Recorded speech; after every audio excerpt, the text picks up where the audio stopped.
Okay, we're going to get started. I know there's a few people still out grabbing some food.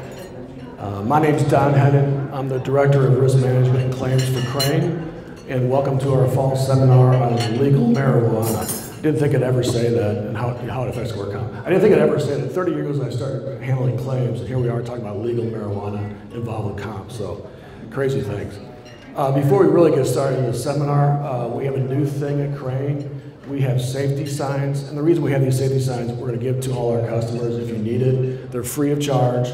The reason we have these is we've seen OSHA doing their inspections, and they're fining people, employers, for not warning their employees about hazards in their place of business, and these fines can be extensive. They can be, well, probably average about $2,000 or $3,000, all the way up to $7,000 in fines. So we're doing them free of charge. They're customizable. You know, we can't do 100 at a time, but we can do 10 or 15 at a time. They're just simple signs that work. So that's the whole idea, just to get these signs in your place of business to warn your employees. The topic, obviously we've struck a chord with everyone. This is our 23rd year of doing seminars, and this is our most highly attended seminar in the 23 years. I don't know if you guys thought we were giving away free samples or what the situation is. It's, yeah. What, highly attended? Oh, not, oh, yeah, I didn't really mean that actually. Okay. I know it's a little disruptive with lunch. It's been a little loud, kind of going to and from your table, so I apologize for that. But at least you won't get any munchies during the seminar, so that's all good. I know these jokes are terrible, so. We have three speakers today. We have Steve Summers from Missouri Employers Mutual. He's going to talk about the present law right now as it stands. He's going to talk about best practices and the overall way to get the ultimate payout of your claim reduced by taking penalties and those sorts of things. We also have two attorneys from Wagner McAuliffe. We have Chris Vanderbeek and Matt Barnhart, and they're going to talk about the new law that takes effect in 2020, Amendment 2. They're going to basically kind of show what other states have done to evolve over the last couple of years and kind of how Missouri evolves going forward. So with that being said, we're going to start off with Steve Summers. All right. All right. This mic is really, really hot, so if it gets too much like this, just tell me. I'd almost not use it, but I think it wouldn't really work out for the folks in the back. Thanks for your time this afternoon. We really appreciate that. We're kind of doing a little bit of a joint conversation here today. I wanted to start out with laying the groundwork of the here and now, where we are right now with drug and safety policy violation statutes in Missouri, the available defenses, and then once I whiz through that, we'll hand it over to where we might be going with the onset of medicinal marijuana. And keep this interactive. If you have real world scenarios, raise a hand, throw something at me, whatever you want to do, be happy to field some questions. So when I start the topic of drug policy safety violations or the drug policy violation defense, I take a step back because what we're looking at are elements of an effective incident management program. These are elements available as part of your risk management program meant to create a win-win solution for all parties concerned when it comes to a workers' compensation claim. Through best practices implemented, we can show that you can provide more effective occupational medical treatment, more timely delivered to your injured workers, resulting in better medical outcomes at a reduced cost to you, so that all parties, the employee, the employer, the carrier, win. Now, some of these best practices, some of these incident management programs, obviously drug and safety policies, accident documentation investigation, pre-planned direction medical, right? I love Missouri. How about Illinois coverage? Do we have some Illinois employers in here? Sorry. What is it, two changes of physician or something like that for a total of 3? And then chain of referrals is just unlimited. Right. So in Missouri, we have the ability to direct and control medical. Huge. Now, I don't use that as the late night attorney commercial. It says the employer doctor, or the carrier doctor. It's not a matter of control. If an employer in Missouri has the ability to control, I think they have then the obligation to provide effective, make the best use of the control they have. So that's what we work on. And then obviously early return to work programs. So what we're going to concentrate today is obviously drug policy violations or drug-free workplace as a defense. We do think that this, again, I think it's an obligation. As an employer, I think you're obligated to provide your employees best of your ability with a drug-free, injury-free workplace. Drug-free policies, some standard bullet points, obviously post-offer employment, we used to call it, I guess, pre-employment, but post-offer employment testing. Random probable cause. What I'm going to concentrate, obviously, is the last one, post-accident drug testing. Hopefully I can just reinforce some of the best practices you're already doing in-house. So with post-accident, let's mirror that or combine it with the available statute, 120.6. You're probably familiar, obviously, 50% reduction in benefits. I think this provides you, as an employer, with teeth. This provides you with teeth to reinforce your safety and drug policies in-house. You can even share with your employees. I try to keep this not a secret. Look, employees, if you violate drug usage policies, you could jeopardize work comp benefits. Let them know. This allows you to put teeth in your programs. But the first step, 50%, this is in conjunction with, if an employee violates your HR policy by testing positive for an illicit drug, then you will receive a 50% reduction in benefits by presuming that the injury was sustained in conjunction with the drug usage.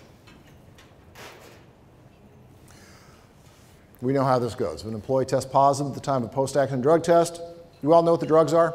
I mean, sure, we could say marijuana right now, illicit drugs, cocaine, but also, obviously, prescribed narcotics that are illegally used. Their wife's Lortab, or his wife's, or whatever. So this is in conjunction with, which allows for 50% reduction in benefits. There's a flip side, which is, I guess I call it a complete reduction. This is the forfeiture. Now this is not in conjunction with, this is actual proximate cause. So the benchmark is raised, that if you are able to show that the drug usage was the actual proximate cause of the injury, then the claim can be forfeit.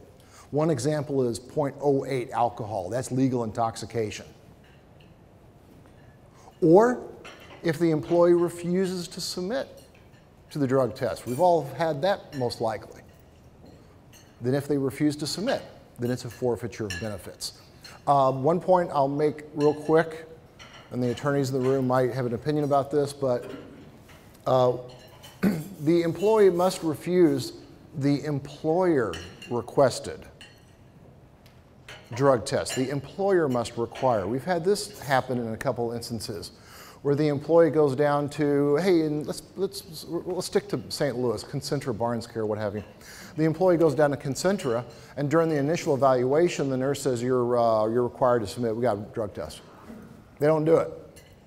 Well, opposing counsel can say to the administrative law judge that at no time did the employer request. A nurse at a medical provider asked to do a drug test, but the employer cannot produce one person that actually told that employee, you have to be drug tested.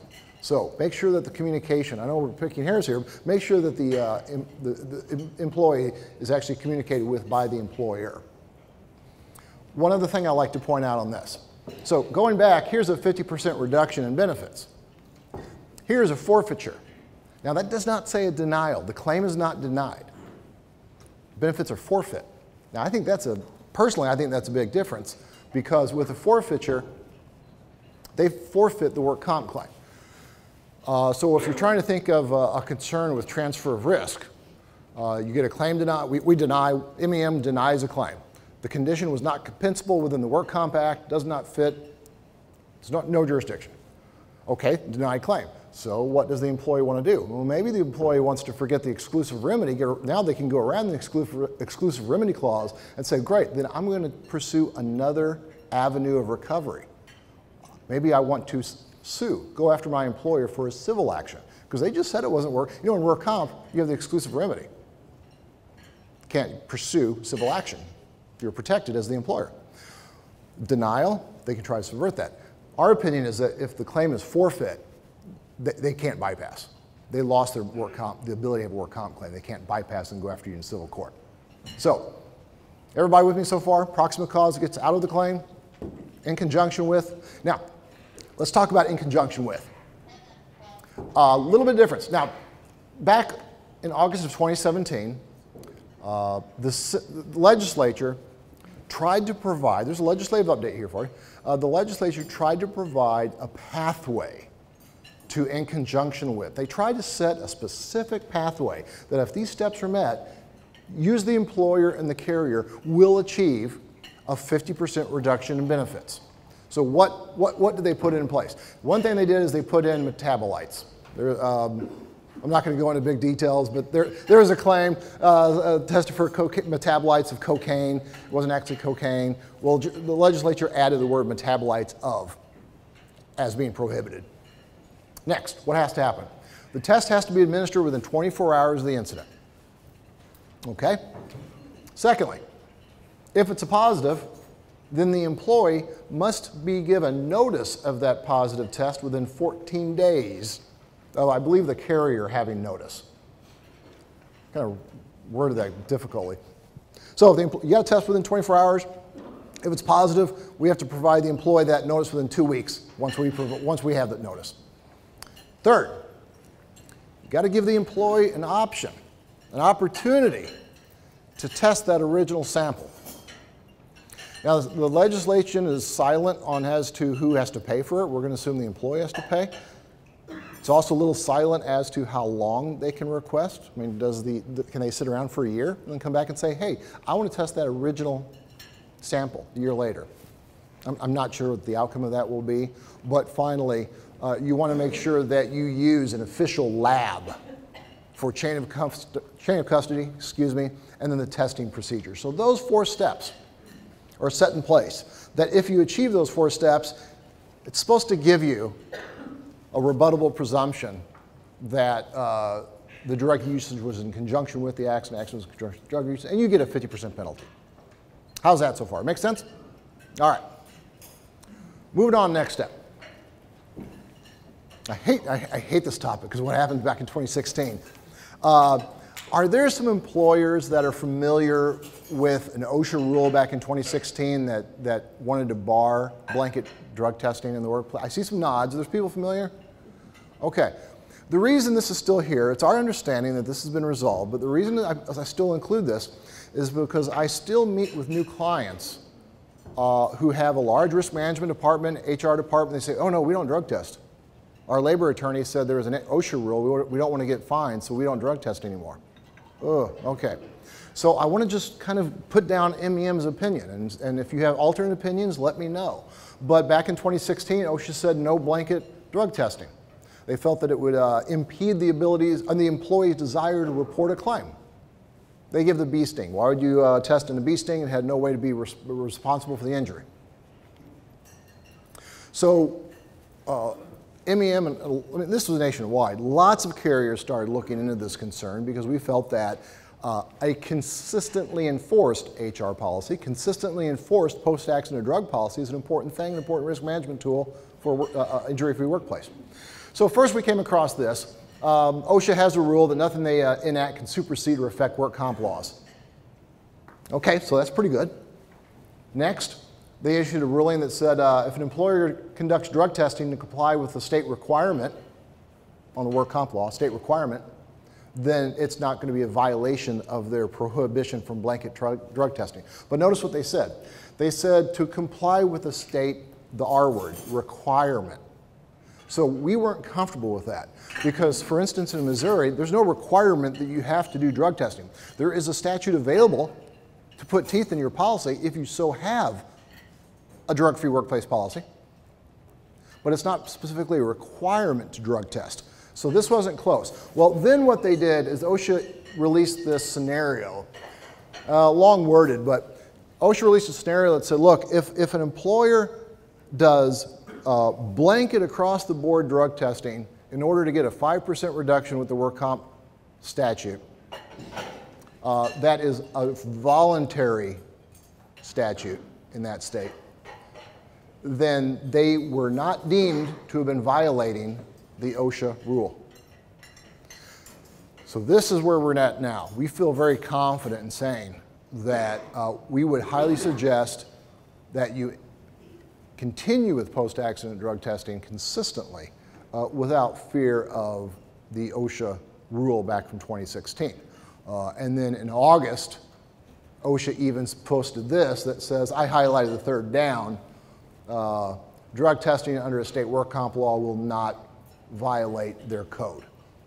So any negative feedback on that? So we have employers been dealing with this. They took away the drug policy. Now they're rolling it back in. I still have some employers that are hesitant, but most have put it back into place. We just want to get the word out that it's our opinion that OSHA is fine with that.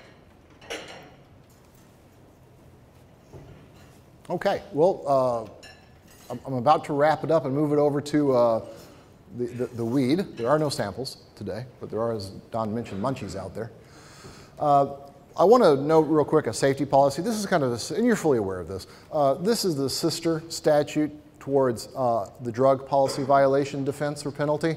Also safety. If an employee violates a safety policy and is injured in that course of that violation, then their claim can be penalized 25 to 50%. No, it's not just 50, it's 25 to 50. I always stress that this statute starts with you as an employer. The safety policy starts with the employer. If an employee violates an operational procedure and gets their hand cut off, I'm going to go back to the employer and say, okay, I understand that they did something they weren't supposed to, but I have to see your work. I have to see that you have a formalized safety operational procedure regarding that machine, and that you trained and you reinforced on that. And if you give me a 3-ring binder with a lot of dust on it that hasn't been touched since 1978, I will not put that in front of an administrative law judge. We have to show ongoing enforcement of that actual safety policy. One more little note, the safety violation actually has to be the cause of the injury. There has to actually be a causal connection between they didn't follow this procedure, that hand got cut off. Well, I'm winding down now. Out of all those topics, OSHA or 50% in conjunction with, or the forfeiture, any questions that you want to throw up here, or want to just move right into the, no, I've got something right back, sir. Go ahead, sir. You stated that the employee has to be notified by the business owner for the drug test. Does that notification have to take place in person by a representative of the business, or can you text them, can you email them?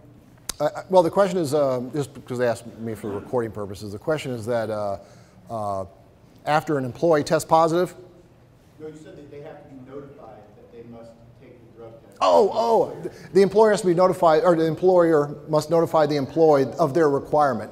That's a really good question because we've worked with a lot of different scenarios. We've even used text messages. The supervisor texts the employee from the work site on their way down to Concentra, Joe Blow, you got to be drug tested. We could use that text message that you were, but again, an email, or even producing a verbal conversation where I could produce the supervisor and the supervisor says, it's me, I told him, but we prefer a paper trail, obviously, like a signed policy. Agree, disagree? Okay. What else? Yeah, man.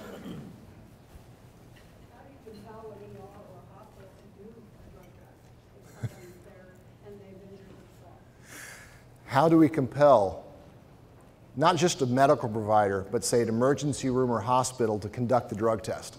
It doesn't happen all the time, does it?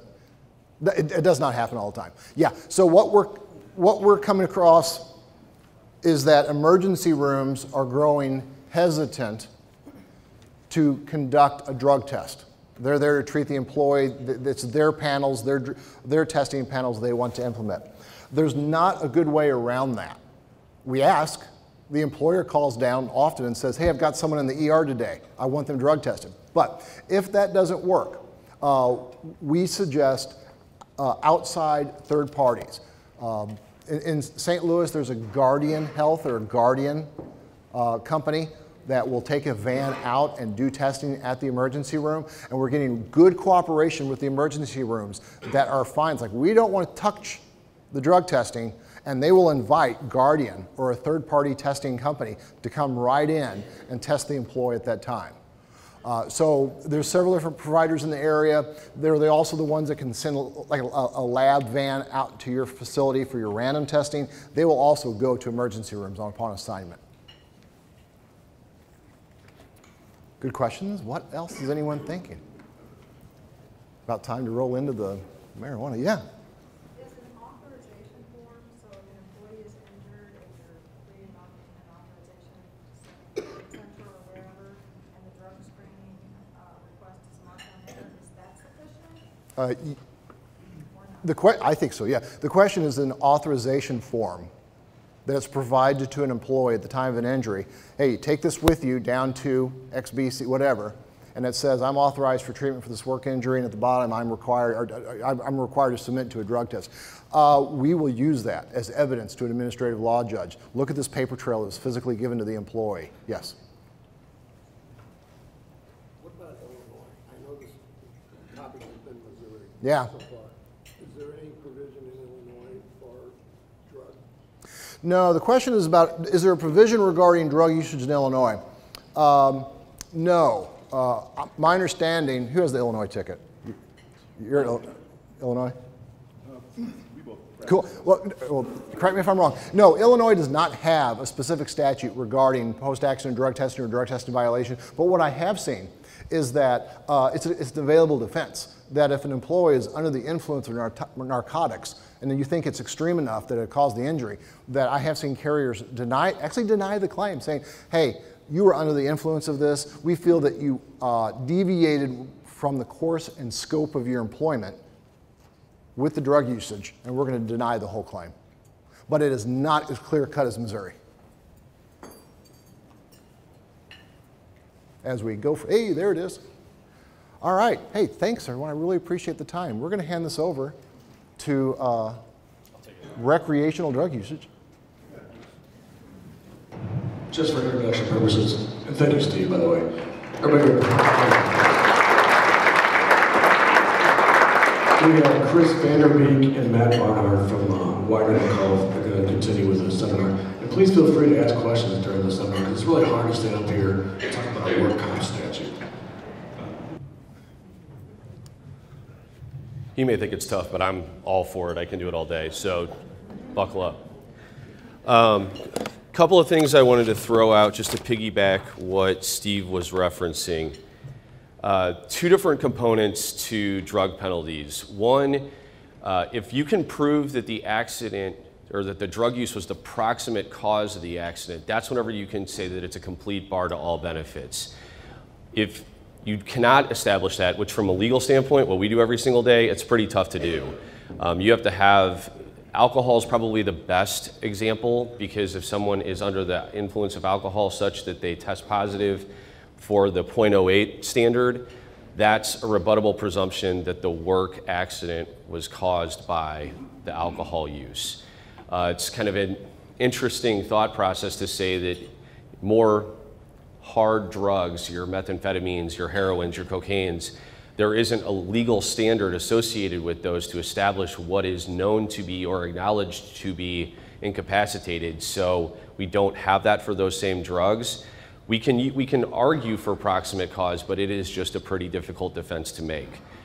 In conjunction with standard that Steve talked about, that's the different things that were on the statute that he referenced, and we're actually going to touch on some of those same points. Speaking more globally about reduction in benefits, since we are talking about drugs and safety, There's only one case that's been decided since 2005, which is whenever the statute was redone, that allowed for an application of the penalty against an employer. And it was a statutory provision wasn't followed. A person fell from a scaffolding. The attorney for the injured worker ultimately found a statute from like 1920 something that said that if you didn't follow this certain scaffolding procedure, that there was some sort of penalty. They cited to that and ultimately resulted in a 15% acceleration of the benefits against the employer. Now, the Court of Appeals found that that applied to medical benefits, lost time benefits, and permanent disability benefits. And so they added up that number, multiplied it by 15%, and said that's the penalty as it applies to the employer and insurer in that set of circumstances. Now, for a drug and safety penalty against an employee, that case has not been litigated all the way through, but we've taken the position that if that's the case, what's good for the goose is good for the gander, and we're going to argue that the application of the penalty applies to all three sets of benefits: medical, indemnity, and permanency. So one would ask, like, okay, how are we going to apply that against the medical benefits? And since we control the right to direct medical in Missouri, that's kind of a fine line. Like, if you really want to push the buck, you can say, well, I'm going to apply it to the medical benefits and I'm not going to pay the medical provider. But then it's going to be really difficult for us to engage a medical provider that's going to want to treat our injured worker that we're still responsible for. So what we've traditionally done is we'll apply the penalty to the indemnity benefits. We won't, and we'll apply it to the permanency benefits when the time comes, but we also use that as a leverage or negotiation point when it comes time to settle the claim to say, you know what, if you try this case, there's a chance that a judge is going to say that you owe us 50% of what we paid on that medical. Depending upon the severity of the injury, that could be a very relevant number to them. It's not uncommon to hit $100,000 in medical expenses on some of these workers' compensation cases. So to say that an injured worker is going to be responsible for 50 grand of that back, that can be a pretty strong leverage point whenever the time comes to negotiate closure. So just wanted to kind of tie those different things in with what Steve had talked about.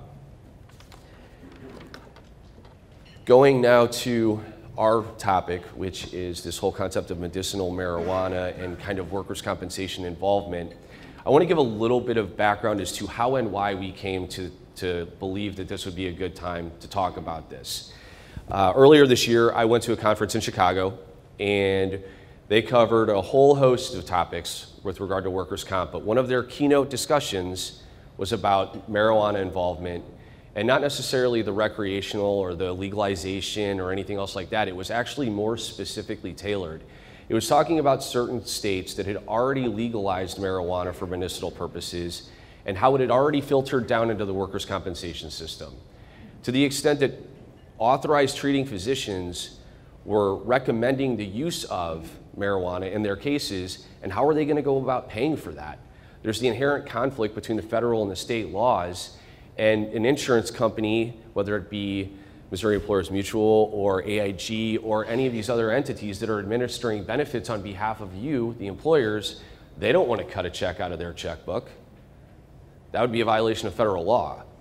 So there was a whole discussion about how they were going to go about accepting payment or making payment or getting the injured worker those medical benefits. And so it was really interesting to hear that. In conjunction with this same panel that we were listening to, there was a physician from Georgia. And he is a pain management specialist. Georgia does not have laws that would allow for medicinal marijuana. Can't prescribe it, can't do anything else. But he talked about how his patient pool had recently started to use CBD oil. And so we're going to talk a little bit about the difference between CBD and THC here in a second. But it was just really interesting to hear about the benefits that his patients were experiencing associated with the use of CBD oil, which is not necessarily all that problematic for us in comparison with the THC component. He was saying that his patients were going out, he was not necessarily telling them to go to a certain place, but was referring them to say, if you're going to do this, you should probably go here, because he had talked with people that were running that particular location, and there was some consistency associated with the product that they were providing. That's one of the big things that's hard to evaluate with CBD oils, is you don't know where it's coming from, you don't know its strengths, you don't know its potencies, so it's hard to get some consistent results with it. Well, so he knew where they were getting it, and they came in and they were talking to him about, you know, how are you feeling? Oh, I'm doing pretty well.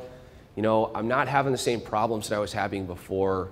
I'm sleeping a little bit better. And he's like, all right, well, that's great. I'll get you another script for your Ambien, and I'll get you another script for your oxycodone, and maybe some of your muscle relaxers. And they're like, oh, no, I still have that from the last time that you prescribed it. Since I've started using the CBD oil, I don't need it anymore. And so from a physician's standpoint, he was identifying some of the collateral benefits that he was seeing out of some of these different things, which I thought was fairly interesting in the context of managing workers' compensation cases and the things that you deal with your injured workers every day. You know, if we can reduce the cost associated with some of the medications that they're taking, and they are feeling better, and they're getting back to work, it seems like that's a win-win for all of us. So I just thought that that was pretty interesting.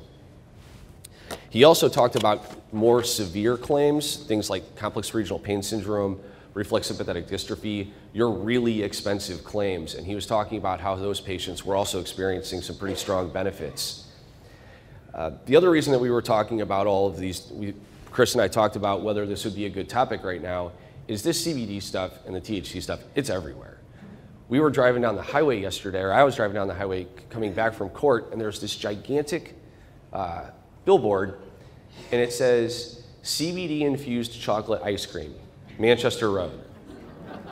I'm like, are you serious? Like, I don't know if people think that they're gonna go get that and get high, like that's not right, but right there, CBD, Manchester Road, come get some chocolate ice cream, you're gonna feel better.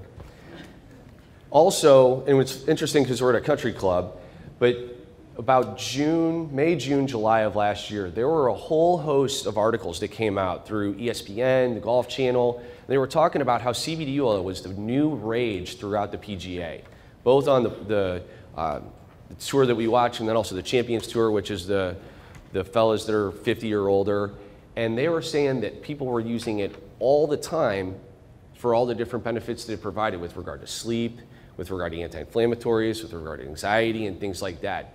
And so all these different topics ultimately led us to believe, you know, it's time to maybe have this conversation. Even Debbie Monterey and Charlie Brennan, if you listen to KMOX, they were talking about it. Debbie Monterey saying, oh, I'm going on one of these big vacations that we're constantly touting here on the radio, and I'm putting my CBD oil on my knees so I can walk around and go with everybody. I'm like, if they're even talking about this on KMOX, I mean, come on, here we go. Where's the clicker?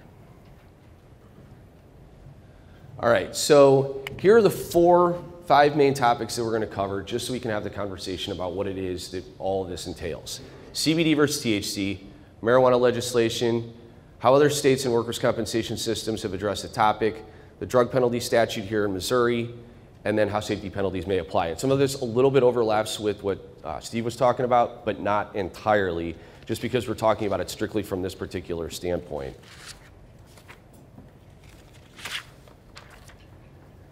All right, so CBD, and this comes from the Harvard Health Publishing, Harvard Medical School, healthworks.harvard.edu, so it has to be right.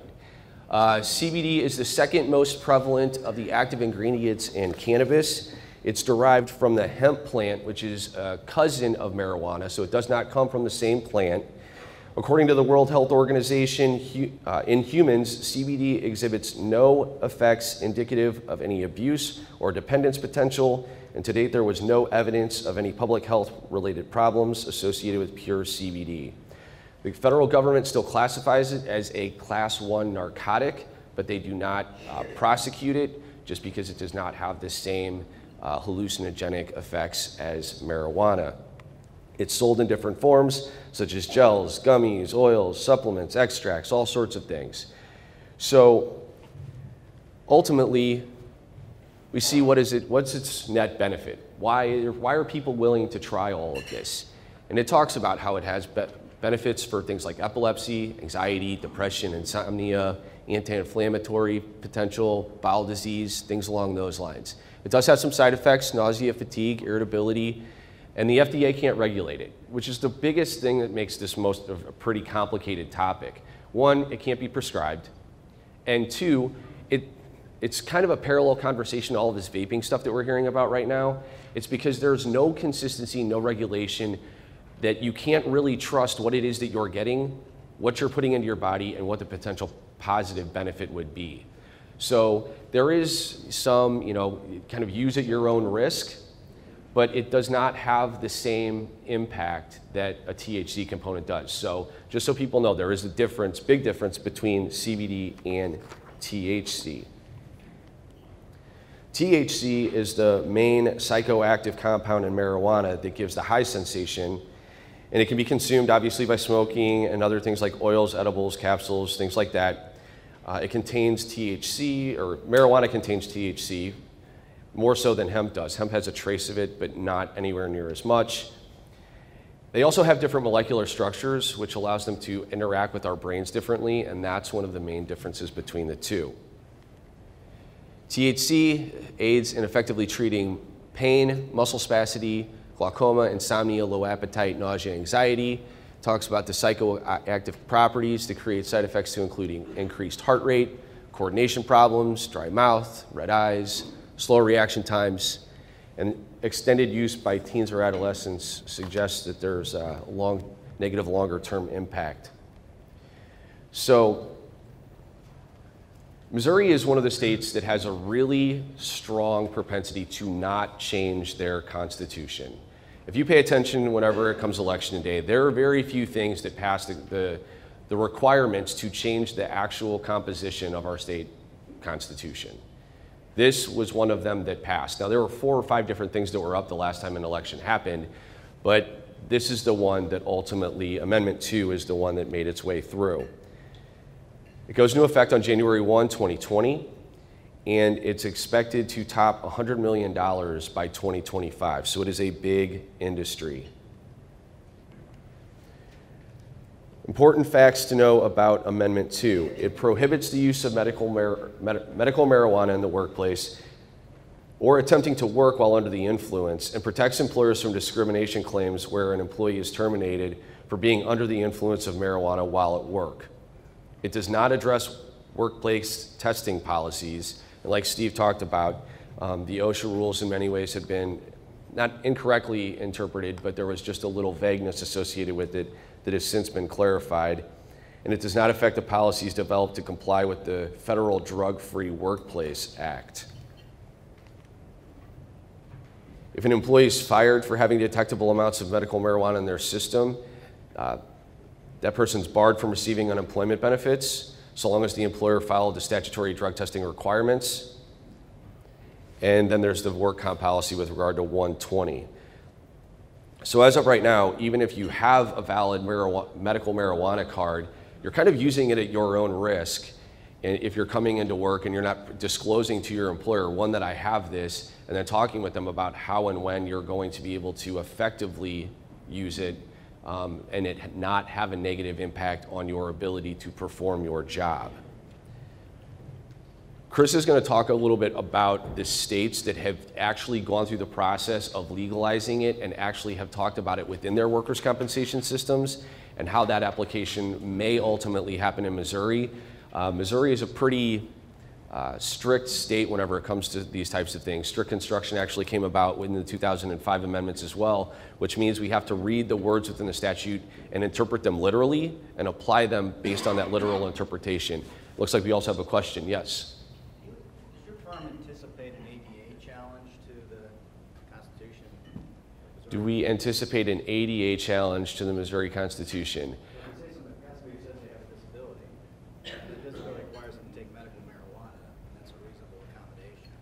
I think that there would be an appetite to allow for people to use marijuana and allow for an ADA type accommodation, but it doesn't mean that you have to allow them to do a certain type of job that would create risk to them or others. If you have somebody who's an office worker versus someone who's handling heavy equipment, an office worker can say, I'm a clerk, all I do is move paper all day long. Can they use it at work? I don't think that that's going to be a reasonable accommodation. To allow them to have it, to use it on their off time, I don't know if that's going to pass the test, because ultimately we're trying to create a safe work environment for people, and I don't know if allowing people to use marijuana at work is going to allow us to perpetuate that safe work environment. I guess I'm thinking, if marijuana comes to be viewed akin with other pharmaceuticals, and people take their prescribed medication if they're not a danger to themselves or their employees at work. The statement is whether or not if it's ultimately going to be looked at in the same eyes as opioids or other medications that have that same type of a component to alter a person's ability to safely interact with their workers, whether or not that's going to be acceptable. The one thing that's going to make this difficult to kind of articulate and come up with a firm response to something like that is that the Federal Drug Administration and several other entities have not really gone about the process to identify a strict way to manufacture the drug, to create some standardization associated with it. So that's going to be hard to deal with. There's also, just like with any drug, the way that one person interacts with it is different than another person. And so I can understand where your question would come from, because if it does become akin to an opioid or something like that, that is something that may ultimately have to be addressed. You changed the slide. So the big question that insurance carriers and employers have and have had in the states that are listed and will have in all 50 states all the states that legalize medical marijuana is, do we have to cover it? Do we have to pay for it? And Matt kind of touched on this at the beginning of his presentation. It's technically paying for marijuana is violation of federal law. So can state law require an insurance company or employer with a high deductible policy, whatever the case may be, to basically break federal law is the question. In 4 states, probably in more, but in these states, it's been effectively litigated in terms of workers' compensation, because insurance carriers in work comp cases where a doctor has prescribed medical marijuana for pain say, we don't want to pay for this because it's going to result in us breaking federal law, and that could have consequences. We could be shut down, we could be fined, etc. So it's a legitimate question, and the states have generally resolved it in favor of coverage. Maine had a case that went all the way up to their Supreme Judicial Court. That's the wrong way. And Maine essentially answered affirmatively to the question I just posed, which is negatively, which is, can you require an insurance carrier to break federal law? The Maine Supreme Judicial Court held that that's exactly what requiring insurance payments for medical marijuana in a workers' compensation case is tantamount to. You're requiring the insurance carrier to break federal law. So the insurance carrier's constitutional challenge, which, kind of side point, is based on an injury in fact. If you cause a company to be prosecuted under federal law, you're causing them to suffer an injury in fact. So the Maine Supreme Judicial Court said, yes, that's exactly what you're doing. Medical marijuana is not covered under workers' compensation, and essentially invalidated medical marijuana for workers' compensation purposes, and conceivably that's going to have private insurance ramifications as well.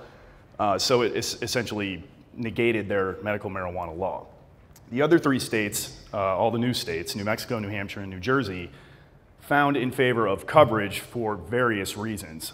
New Mexico's decision was interesting.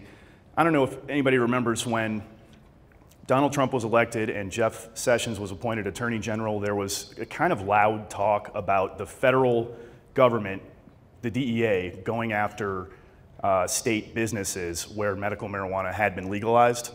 Wasn't an issue in Missouri yet. And saying, we're going to shut these places down, we're going to criminally prosecute. And it was basically just a scare tactic. Nothing ever came of it, and it appears, I'm by no means an expert on whether the DEA is going to pursue private medical marijuana businesses, but it appears that that's not going to happen. There's not going to be some storm of prosecution in that vein. And I think it's probably because, where these constitutional amendments were passed, it was because of the will of the people, and it would be against the overwhelming will of the people where medical marijuana has been legalized to go out to do that sort of prosecution on a federal level. So that's basically what the New Mexico court appellate body said. There is no injury in fact, because the likelihood of federal prosecution is very, very low. Any discussion of same has been speculative. In New Hampshire, so Missouri, of course, there's been no litigation on this. The law essentially isn't even in effect yet. So we don't know where Missouri is going to come down on this issue. All we can do is kind of predict based on how the other states have ruled. Missouri, as we know, is a pretty conservative state. The Missouri Supreme Court is fairly conservative. So the tendency is to think that Missouri would find a way to rule in the same vein as Maine. But this is just my opinion because, again, this is totally speculative. I believe that the Missouri Supreme Court, if this gets up there, would hold in the same way that New Hampshire and New Jersey did. And basically what in New Jersey was just an administrative law judge. It wasn't an appeals court. But in New Hampshire, it was an appellate body. And basically what the courts said is if you allow an insurer not to cover for medical marijuana, you're basically contravening the entire purpose of workers' compensation law and the benefits structure. Because if a doctor prescribes a valid medication, which marijuana is where it's legalized, then it's a valid medication and it needs to be covered under insurance. So based on the wording of section 287.140 under Missouri law that requires workers' compensation benefits for medicine and medical visits, I believe that's how the Missouri Supreme Court would come down. But of course, we have no idea and it remains to be seen. I believe it will not be too long before there is one of these challenges, and so we should find out pretty quickly. But for right now, it's totally speculative. Matt's going to talk a little bit more about drug penalties and kind of how the drug penalty application changes with prescribed marijuana.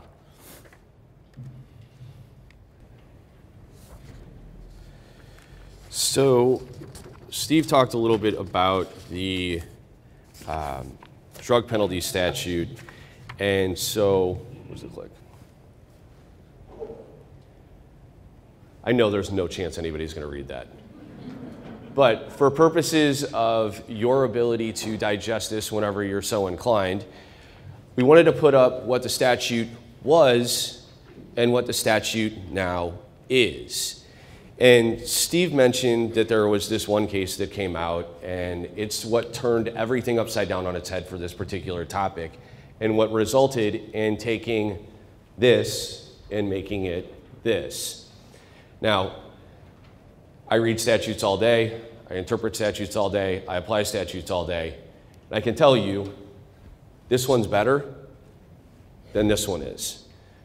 But so if you sat down and you looked at the Senate Bill 66 changes that happened in 2017, and you're like, why in the world did they even touch this?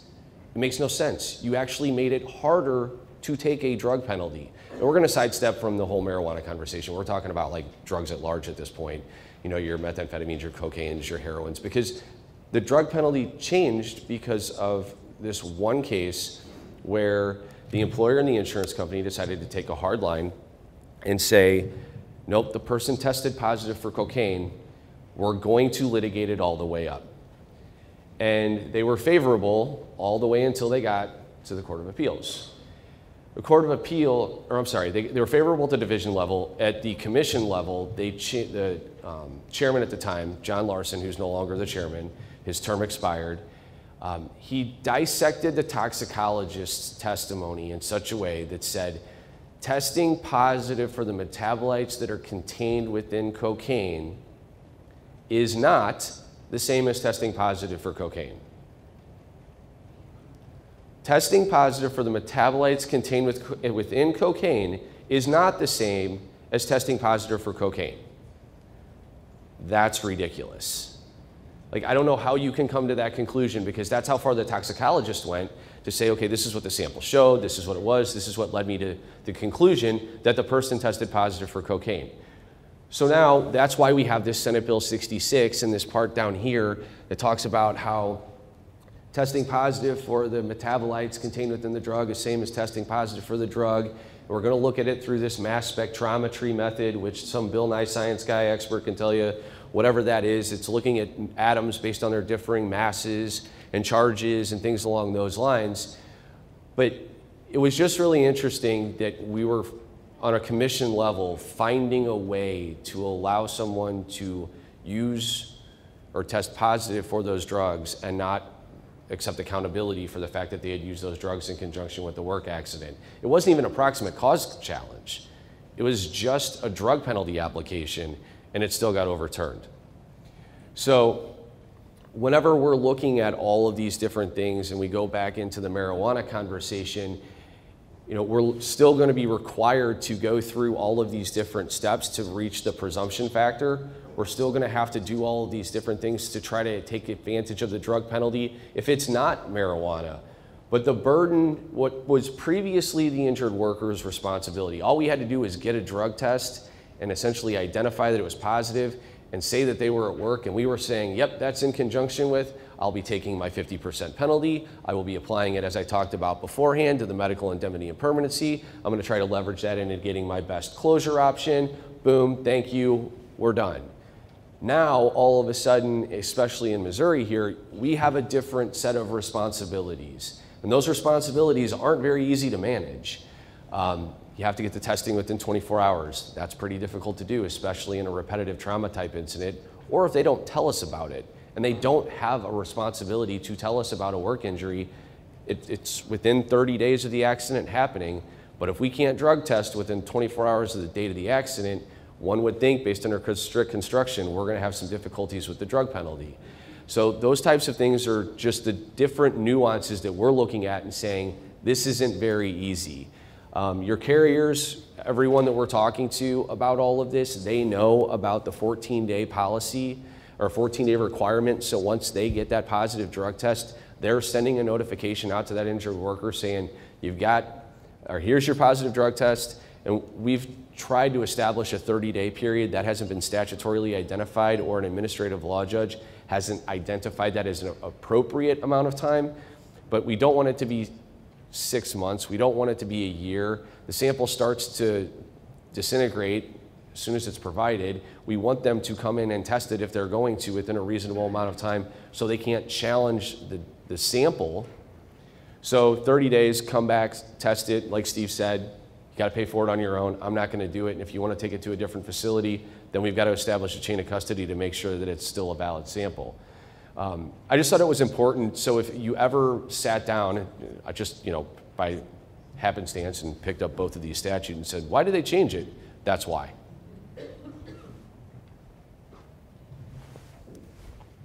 So with respect to medical marijuana, the most important word in 120 sub 6 is non-prescribed. So if you've got a prescribed medical marijuana user in the context of a workers' compensation claim, that completely takes 120 sub 6 out of the picture. 50% is off the table, full forfeiture is off the table. So kind of as a fallback, the safety penalty statute, 120 sub 5, becomes even more important. Steve talked a lot about 120 sub 5. Not going to get too much into the weeds, pun intended. But basically, the long and the short of 120 sub 5 is that you need to make sure your employees are aware of safety policies. You need to be able to show that the safety policy is actually for the safety of your employees. You can't have an arbitrary policy that wouldn't protect anybody and then use it to enforce this penalty. You need to train your employees. Getting an acknowledgement signed is the best way to show that that's happened. And a very important thing that's been litigated quite a few times and kind of come back against employers is, if there is a precedent for the type of thing that caused the accident, the type of violation, it must have been dealt with a reprimand, punishment, termination, something like that. You must be able to show that. Of course, if there is no precedent, you can't show that. But so, as you know, it's 25 to 50% if you can prove violation of a safety penalty caused the injury. So the reason this is so important now is because if you have policies and procedures in place that prohibit the use of medical marijuana in conjunction with an employee's work activities, regardless of whether it's prescribed or not, and you've got a case of prescribed medical marijuana, you can fall back on 120 sub 5 if you want to try to take a penalty under the workers' compensation statute and say, look, we've got a drug policy in place. It doesn't matter if you're prescribed marijuana. Yes, you get past 120 sub 6 and we can't hold you 50 to 100% responsible and penalize you that amount, but we can penalize you 25 to 50% because we've got a policy in place that prohibits that use in conjunction with your work. So it's just important to remember, prescription removes 120 sub 6. If there's prescribed medical marijuana, it might not even be worth pursuing that penalty. I mean, in my opinion, it's not. It's just a waste of resources. 120 sub 5 kind of steps into place, and yes, it's less of a reduction, but it still can be worthwhile if you want to hold an employee who is in violation of a policy accountable for that violation. What Chris just talked about from just a strictly legal perspective is an advocacy-based approach. Is it foolproof? Is it 100% going to go that direction? No. But as lawyers, if we don't have specific case law that allows us to cite to what is for sure going to happen, everything comes down to advocacy and whether or not the people that you're working with are going to try to find a way to put your company in a position to defend claims whenever claims need to be defended, or to mitigate the risk whenever there's an opportunity to mitigate that risk. And so, a lot of the things that we talked about here are policy type issues and long-standing issues or procedure issues that we're ultimately going to have to deal with, because we're kind of walking into an unknown with regard to marijuana, with regard to how that's going to impact our workplace, and trying to take the steps necessary to protect the employees that work there, the employees that could potentially need to take these drugs, and how it is that we're going to be able to just continue to go about our daily business. From a legal standpoint, we want to take an opportunity to tell you that this is the way that we operate our law firm every single day. We're trying to find a way to build relationships with folks like yourselves. We have offices in Chicago, Rockford, St. Louis, Kansas City. We're all over the place. We're in Indiana, Kansas, Nebraska, and we apply these same type of advocacy-based approaches to whatever state statute we're interpreting and whatever venue we're fighting for our clients in. So to the extent that that's relevant to any of you today, to the extent that you may have some cases that you may need some assistance with, please don't feel free to reach out. My cards are in the back, and if you have any specific questions on this particular topic or anything else, we can field those now, or we can talk to you after the fact. I do see one hand, or a couple of hands. In the Amendment 2 language, I thought it said that it still says a prohibition against use in the workplace. Correct. But you said 120 sub 6 eliminates the penalty. So you're not allowed to use it at work, but the entire provision talks about use of drugs in conjunction with work, and that line gets really blurry with the way marijuana is used. So how is it that we're going to be able to say that if you used marijuana last night or in the middle of the night because you're having pain problems, then you come to work, are we going to be able to argue that it was in conjunction with the employment? I don't know if a prescribed medical marijuana card is going to be able to allow us to use it, because it's a controlled substance. A non-prescribed controlled substance is what 120 sub 6 allows for. So if it's a prescribed controlled substance, that's going to knock us out of 120 sub 6. And that's why Chris was talking about using 120 sub 5 to be able to say you're not allowed per company rule to be under the influence or perform your job duties in conjunction with. So while we may not be able to have the 120 sub 5 defense, or for sure, or the safety penalty defense, I'm sorry, we don't have the drug penalty defense. We at least have the safety penalty defense to rely on. Yes? Law usually rests upon case law precedent. So was there a case law precedent with prescribed opioids that could be possible? Is there a case for prescribed opioids? In what context? There was a work comp claim. Where somebody was using like hydrocodone or something like that. Most of the time whenever we run into that, if somebody comes to work and says, hey, I've got a back injury that's not occupationally caused and I'm taking oxycodone for it, they come in and give the work note. There are accommodations that are made for that to make sure that they're not working or that they're not taking the drug, or you go to the medical provider, because that's what we do within the context of a work comp case. We'll actually get a different drug prescribed for use during work hours, and then they will take the narcotic at night. So it's having its effect while they're sleeping, but then they'll switch to something that's not going to be disabling. I don't know of a particular case on that topic that would apply, but that's how we handle the situation in comp. And if it would come up outside of comp, that's how I would anticipate it happening as well. Yes? So the purpose of the drug testing, even before marijuana, is to establish proximate cause, correct, of an accident? The purpose is to establish proximate cause or not proximate cause for drugs or for alcohol or for both. Well, I'm referring specifically to marijuana, and I'm wondering if there's any federal level case law that speaks to the fact that the metabolites from marijuana exist in the system for potentially weeks after use. So you could conceivably use cannabis 2 weeks prior to an accident, test positive for the metabolites, but in no way be under effect of the THC. You now have just articulated why it's really hard to win these cases. Because the point that he was making was that an individual can use marijuana or a THC type drug, and it can remain in their system for an extended period of time, but they would be under no ill effect of that particular THC, the marijuana or whatever else it would be. And that's what we encounter regularly with regard to litigation on the topic. It's even hard for a toxicologist to be able to come in and have that conversation and to be able to prove that point. So marijuana, of all the drugs that we've encountered from a drug penalty standpoint, it's been the hardest one to litigate. It's almost impossible to litigate for what you just said. And it's even hard for the toxicologists. It's easier, whenever we had Herzig happen and it ultimately came down the way that it did, a lot of people got really frustrated with drug penalties, but through people like Steve talking about, listen, you still got a drug test. And even though we had the change in the statute, you still got a drug test. People have to be held accountable for whenever they show up to work impaired. And we don't want anybody to think that just because marijuana legislation's out there, that means that changes the scope of how you should go about your business. It just changes the way we have to interact with how strictly we're going to be able to handle certain sets of circumstances. But don't let it deter you from doing what you need to do to create safe work environments, make sure that your employees are safe, that they're not coming to work impaired, things along those lines. Yes? So knowing that a drug test is a weak tool to prove impairment under marijuana, are there any other methods that you would suggest to establish that an individual was indeed impaired? The question is are there other methods other than a drug test to be able to establish that a person is impaired if they do have a positive drug test?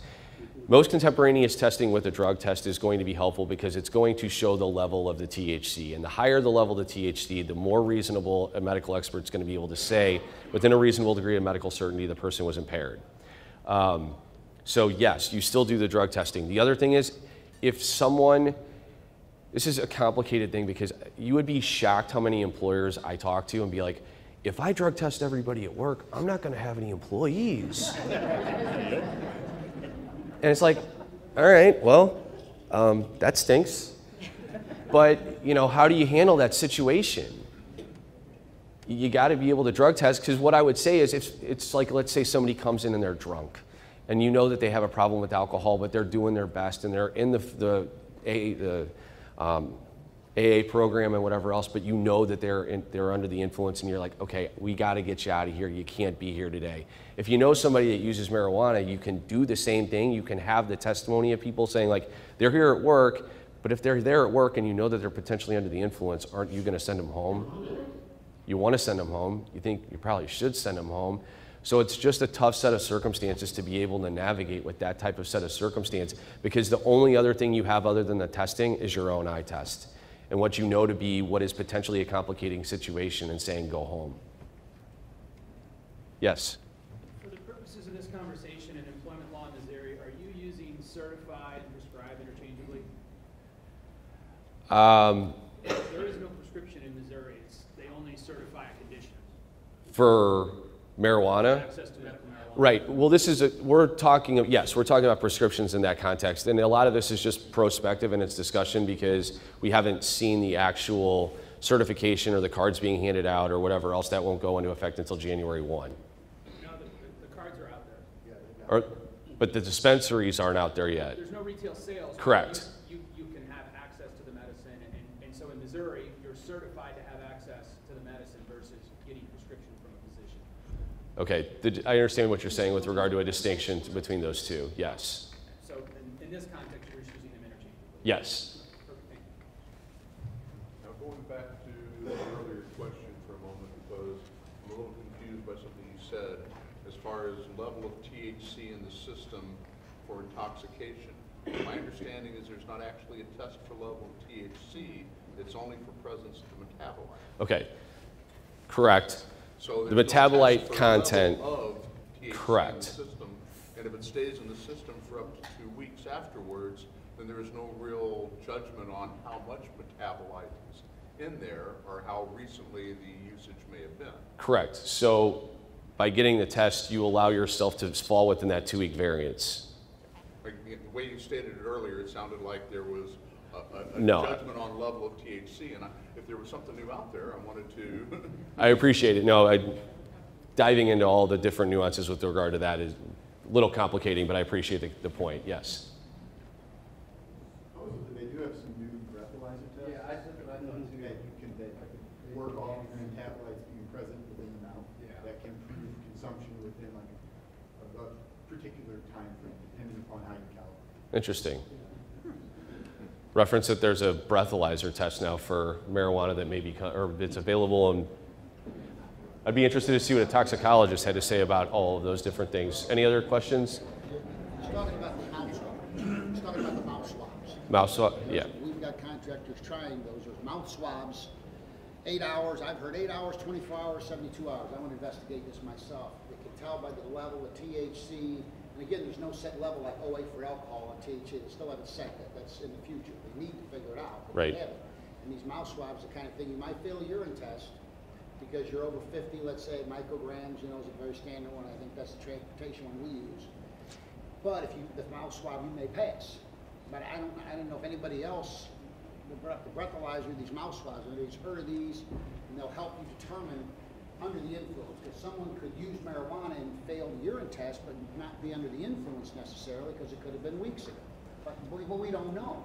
Talking about mouth swabs and the ability to identify a level of metabolites for THC under the influence within a certain period of time. I can tell you that the court system is going to be the last one to figure this out because it takes so long to get a case all the way through. But as the technology continues to advance, we'll for sure take advantage of it to the extent that that's possible in the context of litigation. Anyone else? Sure. Based on what we know, would you say that it's purely an opinion, right? But is it better at this point for employers to just say, we're going to be friendly to this and design our programs and policies around it? Or to stay hardline and say this still falls within all the other substances that we prohibit and will test for and will potentially terminate on and seek penalty under?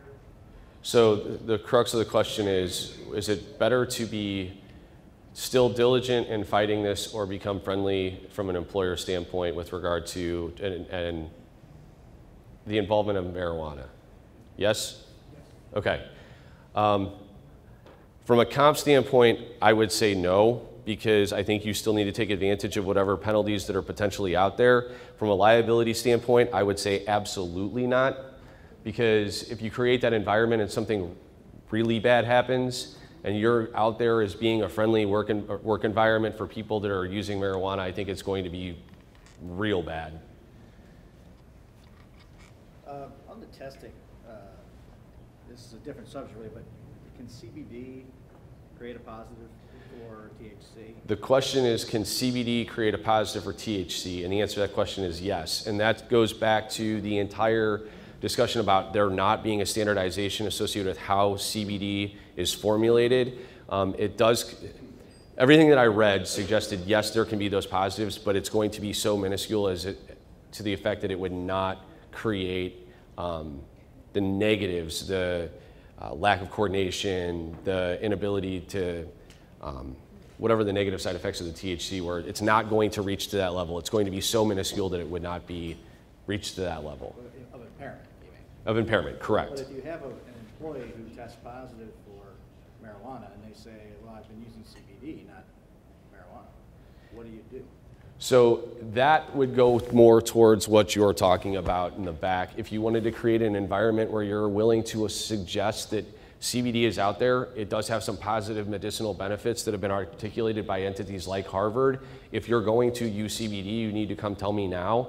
I'm going to put your name on a list identifying it. If you come back and test positive, even on a trace level of THC, I'm going to be able to identify that and say, okay, you're using the CBD oil, but at the same time, I would be paying special attention to what those levels reach and whether they can stay consistent with what is identified as trace or minimal levels in comparison to what other people would find for more traditional or habitual marijuana users. Yes? So are you saying you could test that person over and over more frequently just because they tell you they're taking CBD? I don't think you, the question is, would the use of CBD allow us to say that we're going to test that person more frequently?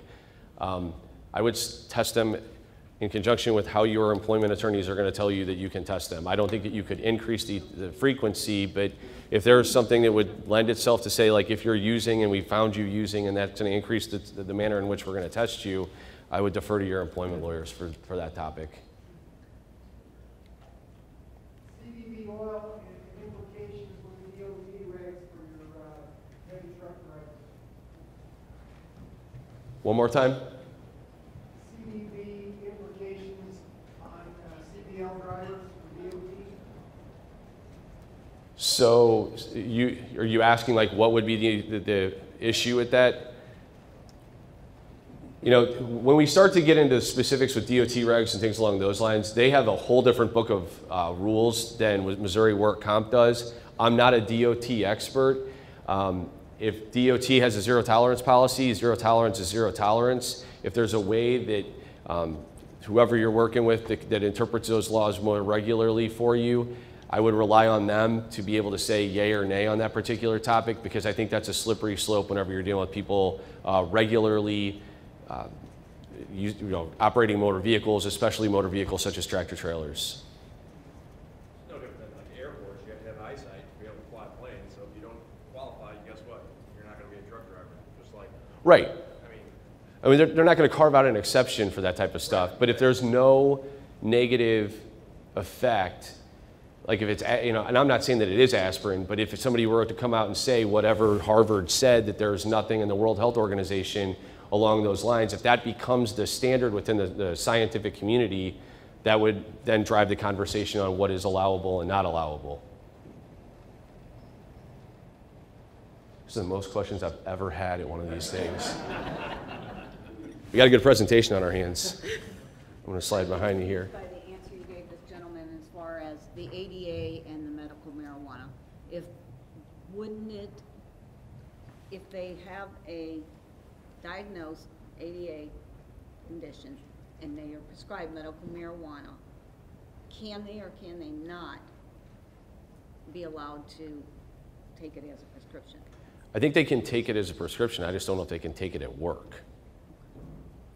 I mean, I think ADA is going to have to talk about it. I think ADA, again, is a completely, entirely separate body of law. I would love to tell you that I'm completely well-versed in all of those different things. The Missouri Workers' Compensation Act and the Illinois Workers' Compensation Act are my absolute wheelhouses. But whenever you come to ADA type things, you're going to have to be able to look at the way the federal law is going to interpret it. And here's the other thing about federal law. If they're going to say that marijuana is illegal in the federal statute, I don't know if the ADA is going to become involved for a while, because the feds are going to have to change their position on it. Everything up to this point, we're carving out nuances and different interpretations on state levels, and if the feds don't change, I don't know if ADA is going to change.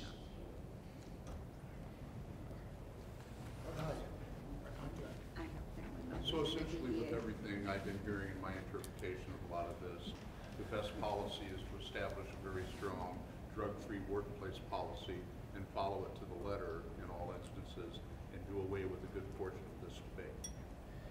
Well, making sure that you have your drug penalties still set up, but also taking the time that's necessary to formulate a separate safety policy that identifies that within your safety protocol, you can't use non-prescribed, or if you use marijuana and you come to work and you have an accident, that it's a safety violation. That allows you to attach that penalty in a way that marijuana being a prescribed drug eliminates coming out of the drug penalty statute. It still gives us something to work off of, so you're not fighting the Wild West with people coming in and being like, you have no right. There's no negative implication associated from at least a comp standpoint. From an employment standpoint, obviously you can do whatever you need to continue to maintain that drug-free workplace, make sure that people know that they can't come in high. And if you have somebody that has a card or the right to obtain marijuana, create rules that are going to allow you to interact with them appropriately, and rely on your employment attorneys to be able to help you formulate that policy. Matt, how long do you expect litigation to take in this area before precedent? So, are you talking about in comp? Yes. I think it's going to, well, first and foremost, we have to get a doctor that's going to prescribe it. I have one case pending right now that is a catastrophic claim, and the person already told me that he has a card. I don't know, he's suggesting that he's already getting it. I don't know where he's getting it because there aren't any dispensaries around here to allow for it. But with the way the 05 amendments found their way through, it's going to take a while.